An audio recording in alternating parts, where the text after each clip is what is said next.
ఆడు ఫోన్ చేశాడని చెప్పి పరిగెత్తుకొచ్చారు. ఏంటండి డిఎస్పీ గారు ఏంటి ఇక్కడ ఏంటి వచ్చారు, ఏదో ఇక్కడ జరిగిపోయి ఏం జరుగుతుంది, ఈ మట్టి వేసుకోవడం తప్ప అని అడిగాం. తప్పేం కాదు సార్, అసలు కొడతమే తప్పు మీది అన్నాడు.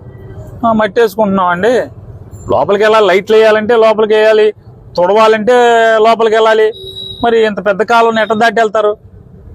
లోపలికి వెళ్ళే మార్గాన్ని ర్యాంపుని బద్దలు కొట్టి పైశాచిక ఆనందం ఇట్లా చేస్తున్నారు. ఇదే ఇంతేనా సార్? కాదండి, ఈ బిల్డింగ్ హ్యాండ్ ఓవర్ చేసుకోమని కోర్టు ఆర్డర్ ఇచ్చిందండి. రమ్మని హ్యాండ్ ఓవర్ చేసుకోమని నేను చెప్పి మున్సిపల్ అధికారులు వచ్చారు.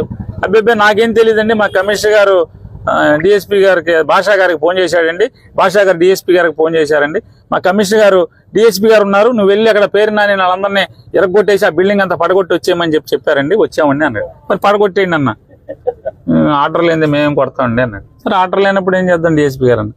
ఏం లేదు సార్, సస్తనం ఈ రాజకీయ నాయకులతో వెళ్తాయని అంటే నడమంతరపు అధికారం మిడిసిపడితే ఎక్కువ కాలం ఏమి ఉండే పరిస్థితి లేదు. అంటే మీరు అధికారులను ఉసుగొలిపి పోలిస్తే ఇక్కడ ఎవడ పిరిగోడు ఎవడు లేడు. నుచ్చులు వేసి దొడ్డి గుమ్మంలో గోడకు నుచ్చేసి దూకేసి స్థితిలో ఎవడు లేడు. ఇక్కడ మా హక్కులకి మేము పోరాడతాం, ధర్మంగానే ఉన్నాం, న్యాయబద్ధంగానే ఉన్నాం, ఖచ్చితంగా మేము పోరాడి తీరుతాం.